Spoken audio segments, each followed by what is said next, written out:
Queridos, graças e paz, boa noite. Já pegue a sua Bíblia aí.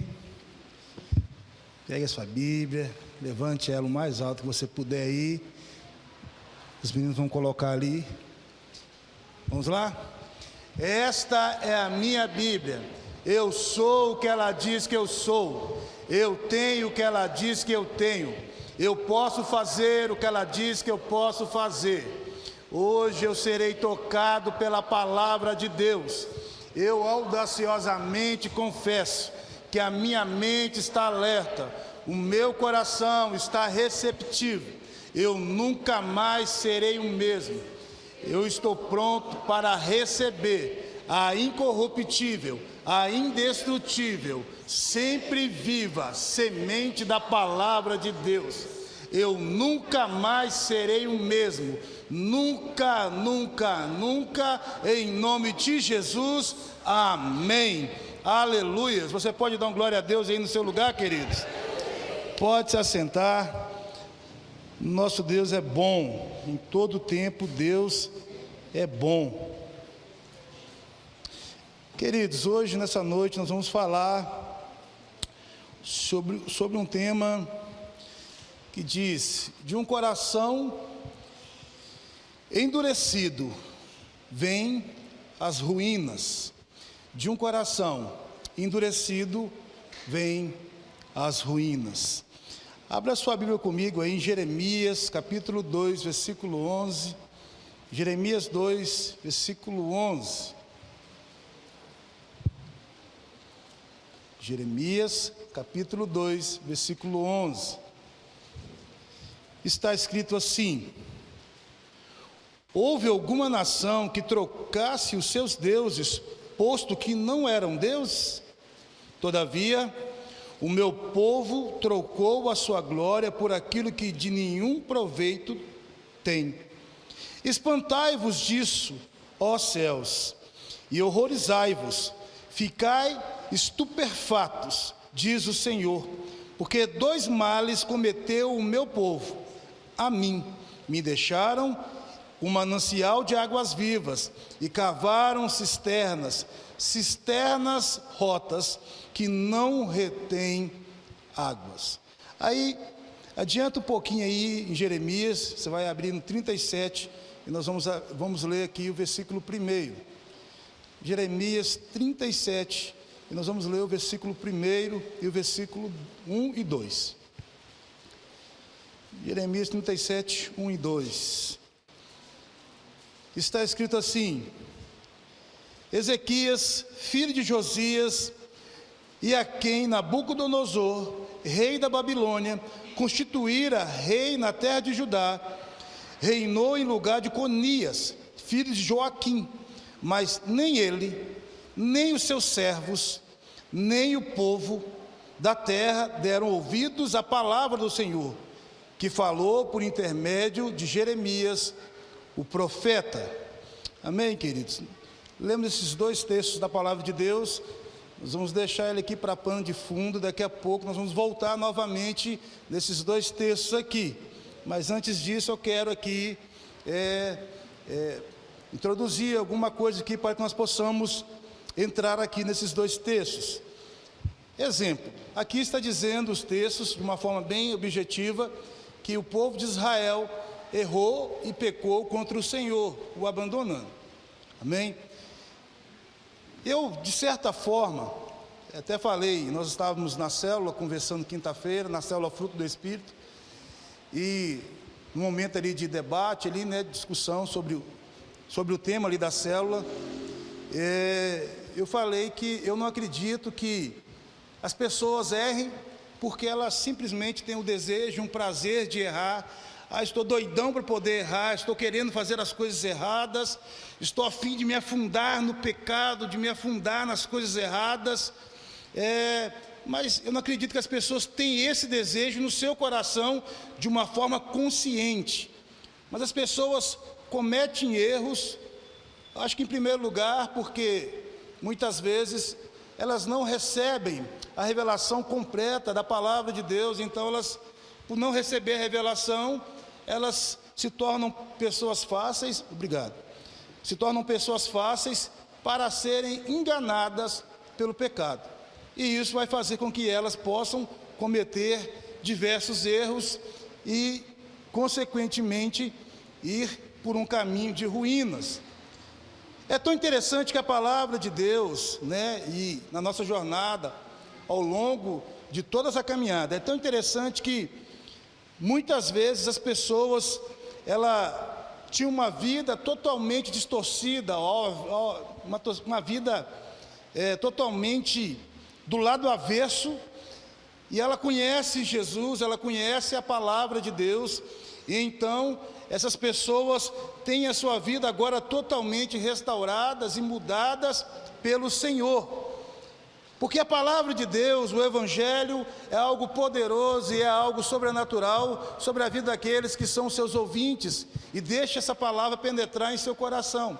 A palavra de Deus gera restauração e transformação de uma forma sobrenatural. São inúmeros testemunhos de pessoas que em outro tempo eram viciadas, talvez em drogas, em bebidas, talvez em jogos, pessoas que tinham a sua vida escravizada, mas elas se depararam com a palavra de Deus, receberam a revelação da palavra de Deus, e agora suas vidas estão completamente transformadas pela palavra de Deus. São diversos testemunhos. Se nós fôssemos abrir aqui para dar testemunhos, provavelmente muitos aqui levantariam as mãos e falariam: olha, esse testemunho é meu, esse é meu, esse é meu. Porque nós somos transformados pelo poder dessa palavra e por aquilo que o nosso Deus tem feito em nossas vidas e por meio das nossas vidas. O pastor Márcio conta um testemunho, que ele diz que há muitos anos atrás, ele estava pregando na igreja, entrou uma moça muito bonita, e sentou-se nas primeiras cadeiras, e essa moça, ela começou a chorar, chorava, e ele continuou pregando, fez o apelo, e aquela moça não se decidiu e ficou ali chorando, e ele disse que ele desceu e foi conversar com essa moça. Ele falou: está tudo bem com você? Aconteceu alguma coisa? Você está chorando? E essa moça então, ela disse que ela ouviu a palavra, e aquela palavra alegrou o coração dela, mas que Jesus não iria aceitá-la, porque ela era uma prostituta, ela trabalhava na prostituição, ela queria servir ao Senhor, ouviu a palavra, mas na consciência dela ela pensava: eu não posso servir ao Senhor porque Ele não vai me querer. Então o pastor Márcio ensinou ela pela palavra que o Senhor estava de braços abertos para ela. Naquele mesmo dia, aquela moça levantou as mãos, aceitou Jesus como Salvador, e então, a médio a longo prazo, essa moça foi discipulada, foi cuidada, deixou a prostituição, teve a vida transformada, arrumou um marido, se casou, teve filhos, e hoje essa moça compõe o corpo pastoral da Igreja Batista da Lagoinha. Isso tudo é feito pelo poder da palavra de Deus, e todos aqueles que recebem essa palavra têm a sua vida transformada, porque o poder da palavra de Deus é algo inexplicável, não tem como explicar, é algo inexplicável. Talvez alguém possa ficar escandalizado porque uma pessoa tão perversa na comunidade, ela decide se aceitar Jesus, ela decide mudar a vida, e pela palavra de Deus, essa pessoa tem a sua vida agora totalmente transformada, e aquele que era o valentão, que era o covarde, que era aquele que fazia um tanto de covardia, agora se tornou uma pessoa mansa. E talvez alguém olhe para aquilo e diga: depois que fez tudo de errado, quer se esconder atrás da Bíblia. Isso é comum de acontecer, porque a palavra de Deus nos transforma de uma forma tão profunda, que nós nos tornamos irreconhecíveis pelas pessoas que nos conheceram antes. Isso é o poder da palavra de Deus. Você está conseguindo entender? Ao longo de 2000 anos de boas novas de Cristo Jesus, várias pessoas foram salvas, foram curadas, foram restauradas e tiveram as suas vidas transformadas pela palavra de Deus. Você consegue entender a profundidade do Evangelho e todos os benefícios que o Evangelho e a pessoa de Cristo traz sobre as nossas vidas? Você consegue compreender isso? Os benefícios invisíveis, indivisíveis do Senhor, que é derramado sobre a minha vida e sobre a sua vida todos os dias. Eu estou para te dizer que talvez a maioria das bênçãos que você recebe, você não consegue nem ver e nem perceber, mas o Senhor está te abençoando todos os dias, em todos os momentos e em todas as ocasiões. O Senhor está nos limpando, está nos purificando e nos santificando, nos preparando para aquele grande dia estarmos com Ele. E isso são coisas que muitas vezes nós mesmos não percebemos, mas as pessoas que estão à nossa volta percebem isso. E o que eu quero dizer com isso? O povo de Israel também, assim como nós, igreja de hoje, temos experimentado dessa graça, desse poder de Deus sobre as nossas vidas. O povo de Israel também experimentou da bondade, da graça de Deus. Deus tirou o povo de Israel de dentro do Egito com um braço forte e livrou aquele povo, fazendo com que eles vencessem uma batalha contra a maior nação daquele momento, sem levantar uma espada sequer. Eles foram vencedores.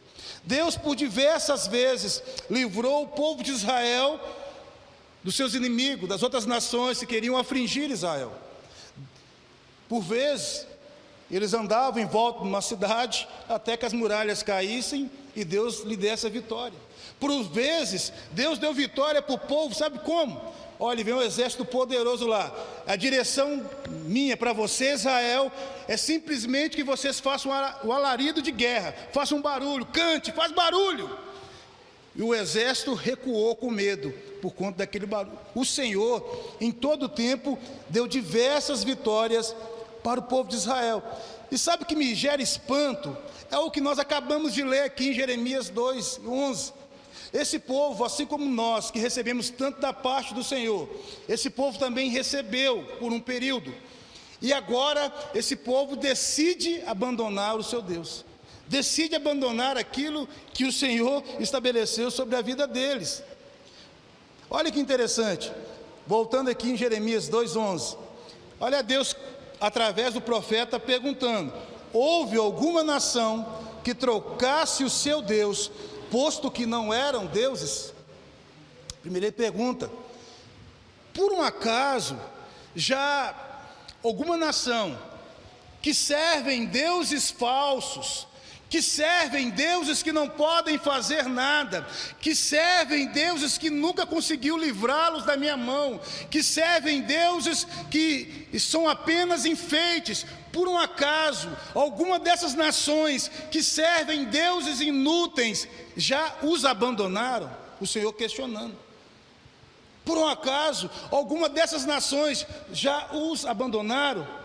E agora ele continua dizendo aqui: todavia, o meu povo trocou a sua glória por aquilo de nenhum proveito.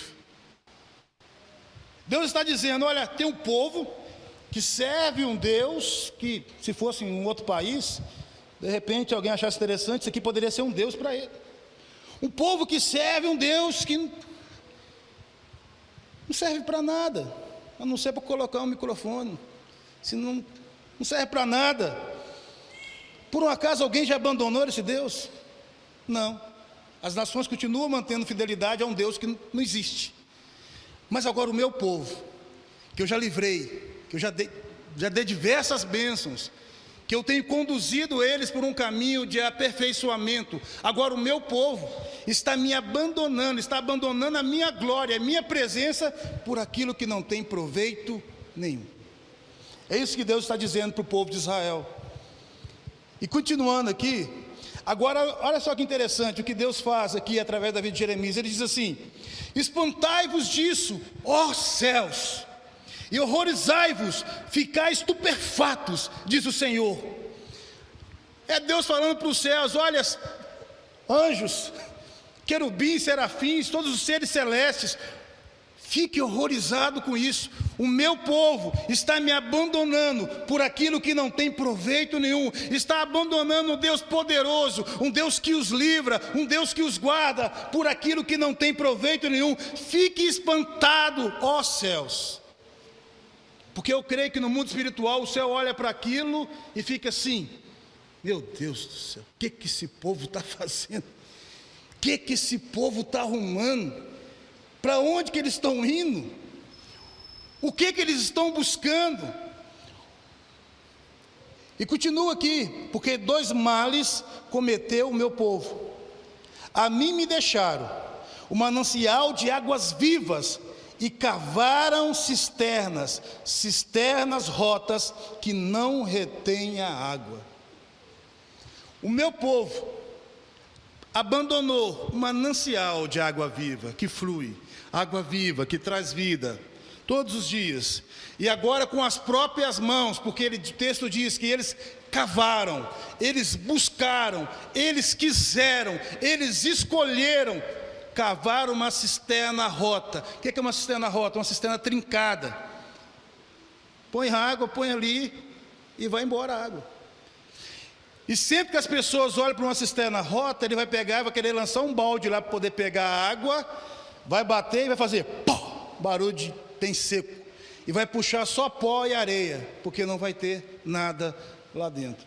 O povo de Israel fez isso, abandonou um Deus verdadeiro, abandonou um Deus que tinha uma fonte de águas vivas, para viver uma ilusão e uma vida de sequidão, longe da presença dele. E o que é mais grave nisso tudo? Em Jeremias 37, versículo 1, está escrito: Zedequias, filho de Josias, e a quem Nabucodonosor, rei da Babilônia, constituíra rei na terra de Judá, reinou em lugar de Conias, filho de Joaquim. Mas nem ele, nem os seus servos, e nem o povo da terra deram ouvido à palavra de Deus, que veio por intermédio do profeta Jeremias. Nem o rei, nem o povo, nem o servo deram ouvido à palavra de Deus, que veio por intermédio da vida de Jeremias. Nenhum deles deram ouvido à palavra de Deus por intermédio de Jeremias, porque eles não queriam ouvir aquilo que iria afrontar o ser deles. Só que o interessante é que Jeremias não tinha compromisso nenhum com o povo. E é isso que eu e você temos que ter em nosso coração. Nós não temos compromisso com o povo, o nosso compromisso é com o Senhor. Quando você tem compromisso com o povo, você fala aquilo que o povo quer ouvir. Você vai sentar na roda e vai massagear o coração do povo. Mas quando você tem compromisso com o Senhor, você diz aquilo que o povo precisa ouvir. O povo de Israel havia nesse período aqui levantado vários deuses, vários altares em seus corações.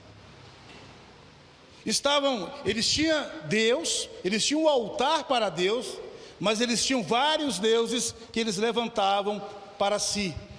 Eles precisavam de uma palavra de conserto. E nesse período da história em Israel, o que mais se levantava eram os falsos profetas. Eram aqueles que traziam palavras que não eram ditas pelo Senhor, para massagear o coração e o ego do povo. O povo simplesmente queria ouvir palavras mansas e tranquilas, em concordância com os erros alheios, com os erros deles. Eles não queriam ouvir uma palavra que confrontasse o pecado deles. Eles não queriam ouvir uma palavra que corrigisse eles. Eles não queriam ouvir uma palavra que direcionasse eles, porque o coração deles estava endurecidos para ouvir a voz de Deus. E eles queriam viver um evangelho, que não era na época o evangelho, mas a palavra de Deus, segundo aquilo que eles queriam.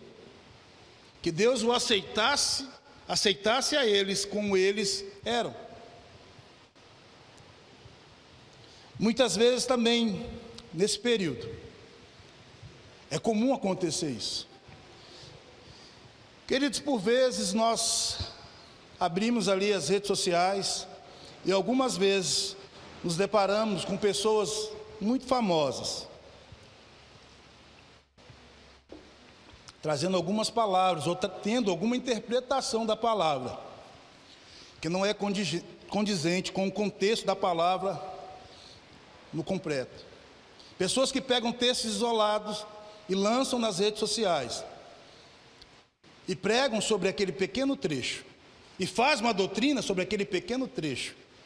E quantas pessoas que têm negligenciado o contexto completo da palavra de Deus, por pequenos trechos da palavra de Deus para viver uma vida enganado, de uma forma enganosa. Paulinho falou, como é que você falou aqui, Paulinho, dízimo e oferta? Como é que é? De Deus não se zomba. Por quê? De Deus não se zomba. Você falou alguma coisa de engano, eu esqueci, deu um branco aqui. Hã? Não foi isso não, esquece.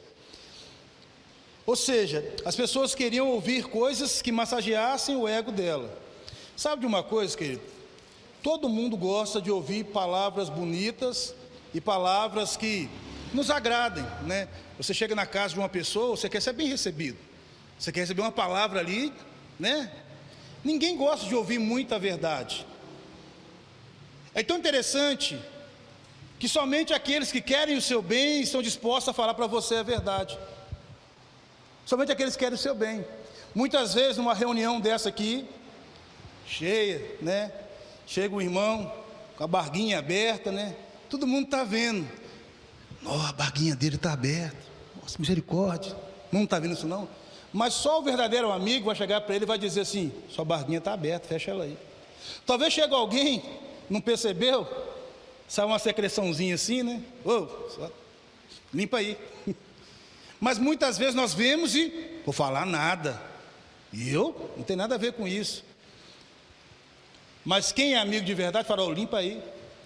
Ou talvez alguém chegue e fala assim: irmão, bate seu... Todo mundo vai sair comentando: nossa, vamos house pro irmão. Mas o verdadeiro amigo vai dizer para ele: vem cá, meu amigo. Sabe por quê? Nós queremos ouvir palavras que é agradável para a gente. Só que quando nós não ouvimos, quando nós ouvimos aquilo que é para a nossa correção, aquilo que é para o nosso direcionamento, nós muitas vezes não recebemos com bom grado.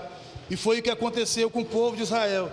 O profeta veio decretar para eles: ou vocês consertem, ou Deus vai levar vocês cativo, ou vocês consertem, ou Deus vai entregar vocês como escândalo para as nações. E eles não queriam ouvir isso. Mas eles quiseram e fizeram isso, e rejeitaram o conselho do Senhor, por ter o seu coração endurecido para não ouvir a voz de Deus. Um coração endurecido não dá crédito à palavra de Deus. Um coração endurecido para ouvir ao Senhor. É tão interessante que muitas vezes a gente se depara com algumas pessoas que já foi bênção em nossas vidas, conhecedores da palavra de Deus de uma forma tão profunda, e que às vezes se encontra parado ou desviado do caminho do Senhor, e você encontra com essa pessoa na rua e você quer chamá-la novamente para a presença de Deus, e muitas vezes você traz diversos versículos da palavra de Deus, e essa pessoa simplesmente diz: eu não quero. Se ela for muito seu amigo, ele vai dizer assim: olha, não fala mais comigo disso não quero saber mais disso. E é algo assim tão interessante, porque o coração dela ficou tão endurecido que ela não consegue mais ouvir a voz de Deus e os conselhos de Deus. E aquele que antes pregava, ensinava, orava e as pessoas eram curadas, agora está com o ouvido tampado e não consegue ouvir a voz de Deus, não consegue perceber Deus falando, não consegue perceber Deus trazendo, porque o coração foi endurecido. E só o Senhor pode quebrantar esse coração. Em Mateus 13:15 está escrito: porque o coração desse povo está endurecido, de mau grado ouviram os ouvidos, de mau grado ouviram com os ouvidos e fecharam os olhos, para não suceder que vejam com os olhos e ouçam com os ouvidos, e entenda com o coração, e se converta, para que sejam curados por mim. Um coração endurecido não pode fazer a vontade de Deus, e assim sendo, ele não pode obter salvação. Um coração endurecido não pode cumprir a vontade de Deus. Por que ele não pode, pastor? Porque ele não consegue ouvir a voz de Deus. Como ele vai fazer a vontade de Deus se ele não consegue ouvir a voz de Deus? E se ele não consegue ouvir a voz de Deus, ele não pode fazer a vontade de Deus. Consequentemente, ele não pode ser salvo, sobrando para si somente ruínas e perdição pela eternidade. Consegue entender a gravidade de se ter um coração endurecido para com o Senhor? Consegue entender isso? Peça a Ele aí agora, para que Ele quebrante o seu coração, se porventura ele estiver endurecido para com Deus. Um coração endurecido sempre estará na contramão do propósito de Deus. Abra comigo aí em Hebreus capítulo 3, versículo 7.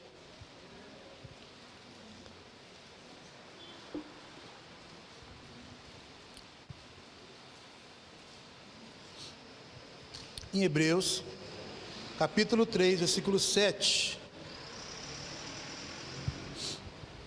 está escrito assim: assim como proclama o Espírito Santo, hoje, se ouvires a sua voz, não endureçais o vosso coração, como ocorreu na rebelião, durante o tempo da provação no deserto, aonde os vossos pais me tentaram, pondo-me à prova, e ainda que durante 40 anos tenha contemplado as minhas obras, por esse motivo me indignei contra essa geração e declarei: o coração destes está sempre se desviando e não reconhece os meus caminhos. Sendo assim, jurei na minha ira: esses jamais entrarão no meu descanso. Irmãos, tende muito cuidado, para que nenhum de vós mantenha um coração perverso e incrédulo, que se afaste do Deus vivo. Pelo contrário, exortai-vos mutuamente, todos os dias, durante o tempo que se chama hoje, de maneira que nenhum de vós sejam embrutecidos pelo engano do pecado, porque passamos a ser participantes de Cristo, desde que na realidade nos apeguemos até o fim, a fé que nele depositamos desde o início. Por essa razão é que se afirma hoje: se ouvires a sua voz, não endureçais o vosso coração, como ocorreu na rebelião. Ora, quem foram os que ouviram e se rebelaram? Não foram todos que seguiram do Egito, guiados por Moisés, e contra quem Deus se manteve irado 40 anos? Não foi aqueles que pecaram, cujos corpos tombaram mortos no deserto? E a quem jurou que jamais haveria de ingressar ao seu repouso? Ora, não foram aqueles que se mantiveram desobedientes? Concluímos desse modo que não lhe foi possível ter acesso à terra prometida por causa da incredulidade. Esse texto ele é extenso, mas ele é um texto claro. O texto deixa bem claro que um coração endurecido, ele é endurecido pelo pecado, e uma vez que ele é endurecido, nasce em nosso coração a incredulidade. É como se eu não acreditasse mais. Um coração que é endurecido é como se eu não acreditasse mais. Por mais que eu já tenha vivido várias experiências com Deus, por mais que o Senhor já tenha me prometido, agora o meu coração está endurecido ao ponto de eu não conseguir agora acreditar mais que o Senhor possa cumprir as suas promessas sobre a minha vida, que o Senhor possa realizar novamente aquilo que Ele fez na minha vida lá atrás, porque o meu coração agora está endurecido, e com isso vai gerar incredulidade. O que é a incredulidade? É a falta de fé. E a Bíblia diz que sem fé é impossível agradar a Deus. Não tem ninguém que vai obter a salvação se não for por intermédio da fé. Então, se o meu coração está endurecido ao ponto de gerar em mim incredulidade, eu não posso acessar a fé e, consequentemente, eu não posso ser salvo. Eu não posso ser salvo. O texto é muito claro e nos mostra o quão grave é ter um coração endurecido pelo pecado, pelas marcas, pelas tristezas, por aquilo que nós deixamos contaminar os nossos corações. Muitas pessoas têm o seu coração endurecido, talvez por conta de um pastor, talvez por conta de um líder de célula, talvez por conta de um líder de ministério, talvez porque ele ouviu uma coisa na internet, ou na rádio, ou de alguém que endureceu o coração dele. Tem pessoas que têm o seu coração endurecido simplesmente porque ela ficou descontente com uma ação ou uma atitude do irmão da igreja. E aí permite-se que o coração fique endurecido ao ponto de gerar incredulidade.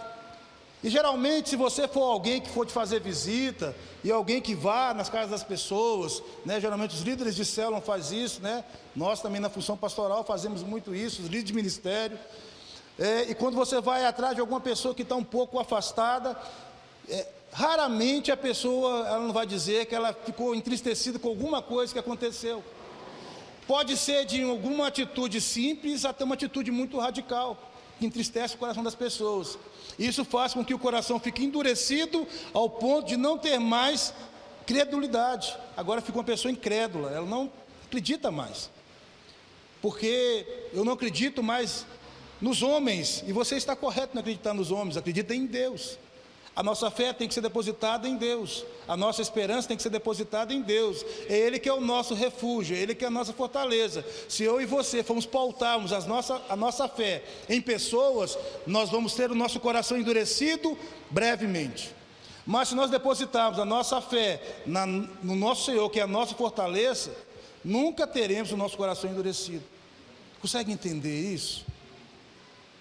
E aí nós vamos ter a credibilidade do Senhor, porque o Senhor é bom e Ele é fiel, querido, em todo o tempo.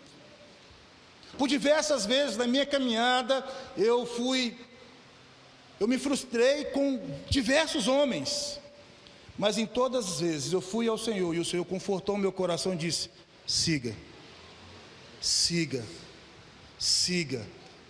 Logo ali na frente, o Senhor Ele se revelou e me mostrou a bondade dEle. Isso fez com que o meu coração fosse cada vez mais quebrantado por Ele, e dissesse assim: poxa, eu sirvo ao Senhor, eu estou aqui para fazer aquilo que Ele me chamou para fazer. Eu não estou aqui pautado por homens, mas estou pautado pelo Senhor. Querido, nunca paute a sua caminhada por homens, nunca estabeleça a sua caminhada sobre homens, mas estabeleça a sua caminhada sobre a palavra, sobre Cristo. Porque senão o seu coração e o meu coração pode ficar entristecido. Quantas vezes você já pisou na bola com alguém? Não precisa levantar a mão.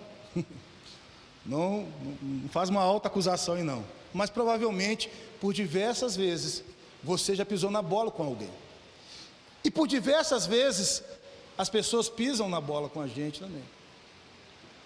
Só que, muitas vezes, nós queremos apenas... Ele não deveria ter feito, e permitimos que os nossos corações se tornem duros, ao ponto de não termos mais as sensibilidades de sentir a direção de Deus e a voz de Deus para as nossas vidas. Outra coisa que vai endurecer os nossos corações é o pecado. O pecado é aquilo que endurece o coração do homem de uma forma terrível. É por isso que eu e você temos que guardar o nosso coração. É por isso que nós temos que proteger o nosso coração com a palavra de Deus, para não pecarmos contra o Senhor, porque o pecado, ele vai nos enganar, ele vai nos iludir. É a parte B do versículo 13 aqui de Hebreus 3, está escrito assim: de maneira que nenhum de vós sejam embrutecidos pelo pecado. Ou seja, de maneira que nenhum de vós sejam embrutecidos pelo engano do pecado. O pecado é enganoso. Você lembra que no começo eu comecei dizendo que eu acredito que ninguém erra porque quer, mas porque ela acaba sendo enganada, muitas vezes por não receber uma revelação da palavra de Deus. Alguém aqui já ouviu a notícia de pessoas que já compraram o parque municipal? Alguém já ouviu essa notícia aí? Eu já ouvi isso alguma vez. Pessoas que foram ali e compraram, foram no cartório e compraram o parque municipal. Alguém apareceu vendendo, é meu, estou vendendo. O cara foi no cartório, pagou e comprou o parque municipal. Mas agora pense comigo, essa pessoa, ela comprou o parque municipal, que ela falou assim: não, estou a fim de tomar um prejuízo hoje, eu estou a fim de me lascar por completo financeiramente, vou comprar o parque municipal. Não, essa pessoa foi enganada. Você está entendendo? É isso que o pecado faz, ele nos engana. Ninguém cai no pecado de uma forma... Se o pecado apresentasse o quão podre ele é e quão sujo ele é, ninguém sujaria nele. Mas ele se apresenta como algo prazeroso, algo bom, porque a boca fala daquilo que o coração está cheio. Mas também, pelo outro lado, se dos nossos lábios saem palavras de violência, palavras agressivas, palavras tipo, eu vou te matar, eu vou arrancar sua cabeça, né? Pessoa vai no campo de futebol, ela diz assim, agora são pessoas que estão sempre reclamando, pessoas que estão fofocando, ou falando da vida alheia, está cometendo pecado e permitindo que com isso o seu coração se torne um coração endurecido. Não podemos permitir que o pecado domine as nossas vidas ao ponto de endurecer os nossos corações. Não podemos permitir, não podemos aceitar. O exame é fácil, a palavra diz, a boca fala daquilo que o coração está cheio. Se a sua boca tem dito coisas que não honram ao Senhor, comece a repreender hoje, comece a dizer, não, a minha boca foi feita para glorificar ao Senhor, os meus lábios foram feitos para exaltar o nome do Senhor. Não vai sair palavras profanas dos meus lábios, mas vai sair palavras de exaltação ao nome do Senhor. Não permita que o pecado domine o seu coração, para que ele não venha ficar endurecido. É muito grave ter um coração endurecido. O povo de Israel experimentou de todos os privilégios do Senhor. Eles desfrutaram de tudo aquilo que o Senhor tinha para oferecê-los. Eles exaltaram o Senhor nas vitórias. Eles bendisseram o Senhor nas vitórias. Nenhuma nação tinha um Deus vivo como o Deus de Israel. Mas agora o povo de Israel, pelo pecado e pela sua ganância, pelo seu orgulho, eles escolhem abandonar o Deus verdadeiro por aquilo que não tem nenhuma utilidade. Sabe o que é triste? É que muitas vezes nós também permitimos isso. Nós esquecemos de um Deus que nos tirou de um lamaçal do pecado e nos contentamos com a vida ao qual nós estamos levando. E agora Deus já não é mais o centro das nossas vidas, mas Deus agora se torna alguém secundário, alguém que a gente reconhece a importância dele, alguém que nós até rendemos graças a ele, mas ele já não é mais o primeiro em nossas vidas.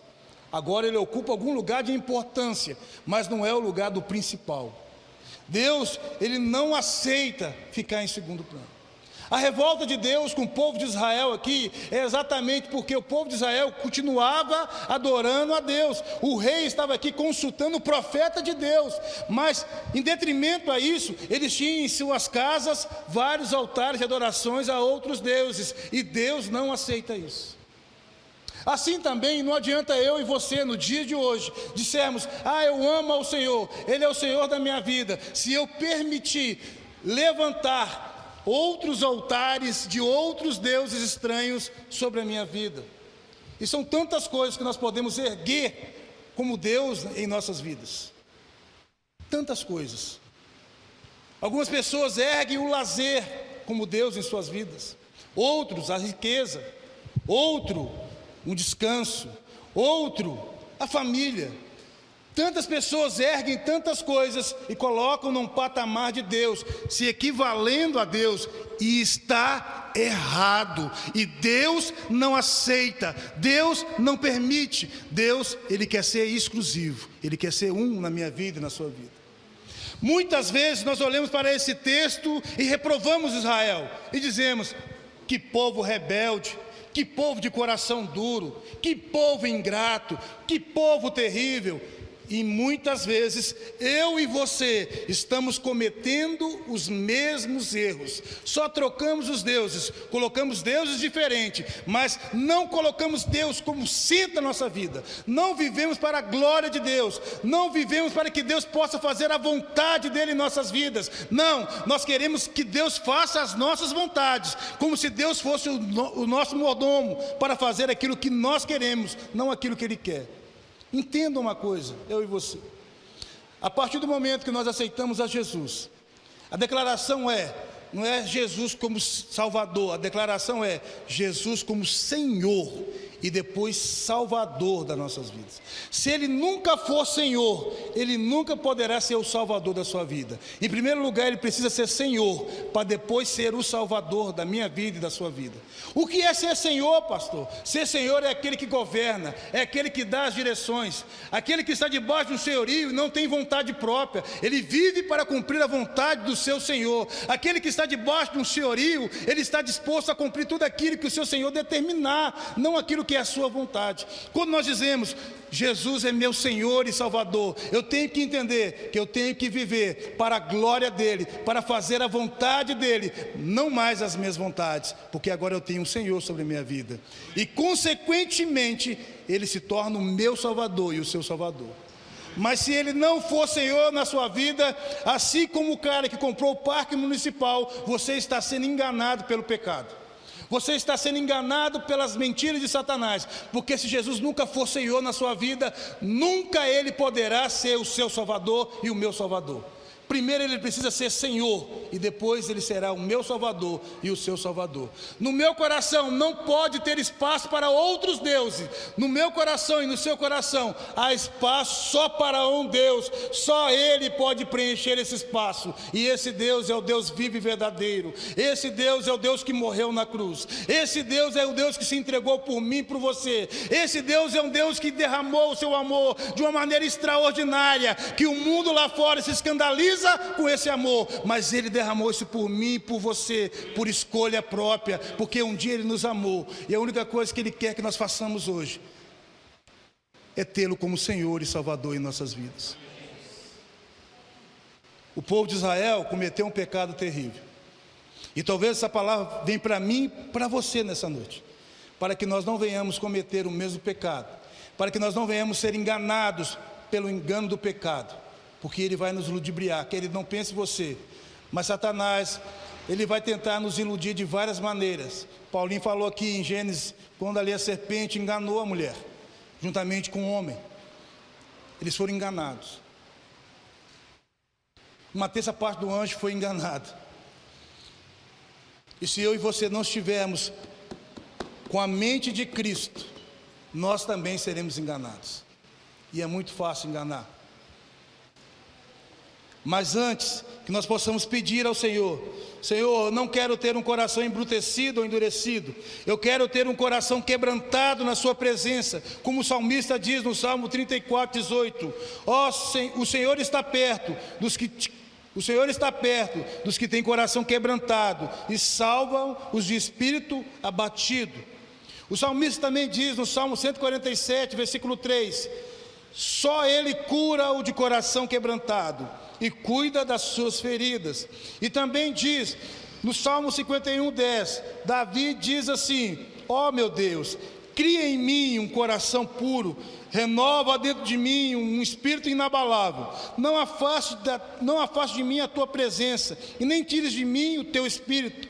O sacrifício que agrada a Deus, versículo 17, são o espírito quebrantado e um coração contrito e quebrantado, ó Deus, Ele não desprezará.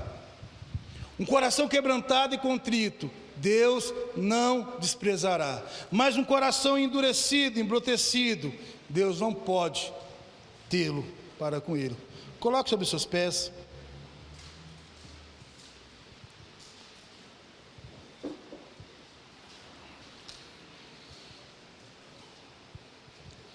Deus rejeita o coração endurecido pelo pecado. Mas se eu e você escolhermos hoje, colocarmos os nossos corações na presença dEle, para que Ele possa quebrantá-lo, Ele não desprezará, pois Ele mesmo diz ao salmista, pois um coração quebrantado e contrito, Ele não pode desprezar. Feche seus olhos. Deus, nessa noite, Pai, nós sabemos que são tantas situações que são levantadas para nos impedir de caminhar, para nos enganar, para nos iludir, para fazer com que nós não venhamos fazer e cumprir a Tua vontade. Pai, o mundo espiritual, o reino espiritual é algo que só pode ser discernido pelo Seu Espírito. Senhor Deus, nos dê essa revelação, porque nós não queremos ser enganados, nós não queremos perder o nosso tempo, mas nós queremos servir o Senhor como a Sua palavra determina que nós devemos servir. Deus, no nome de Jesus, se há em mim ou se há em nós algum coração endurecido por várias circunstâncias da vida, Pai, quebranta esse coração hoje pela Sua bondade, Senhor Deus. Pai, nós damos legalidade ao Senhor, para que o Senhor possa consertar aquilo que precisa ser consertado em nossas vidas. Nós não nos importamos em ouvir a palavra de conserto. Nós queremos ter os nossos ouvidos abertos para seguir as direções do Senhor para as nossas vidas. Ó Senhor, se tiver alguém aqui nessa noite com o coração assim tão entristecido, tão endurecido pelas circunstâncias, Pai, a minha oração é: quebrante esse coração pela Sua bondade, Senhor Deus.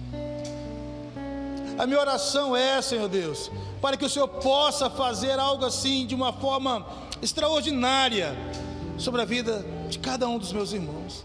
Que haja um novo ânimo, que haja a alegria da salvação, a esperança na salvação, que haja felicidade, que haja esperança, mas não sobre aquilo que está constituído sobre essa vida, sobre essa terra, mas sobre aquilo que o Senhor já constituiu desde a eternidade para a Sua igreja.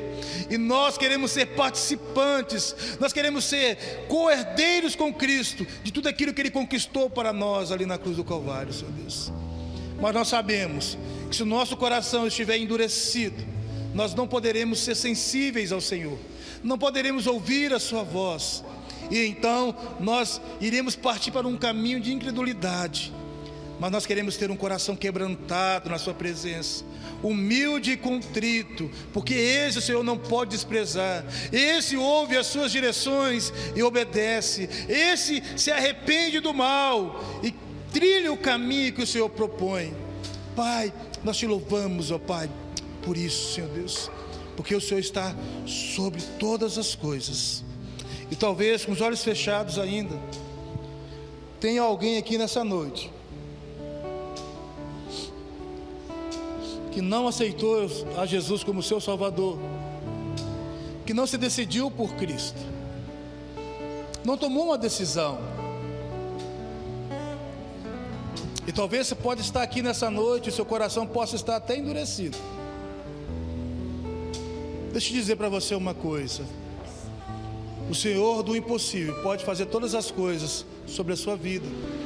A única coisa que você precisa é reconhecê-lo, é permitir com que Ele entre nesse coração, que Ele possa trocar esse coração de pedra e te entregar o coração de carne, que Ele possa gerar e transformar a sua vida.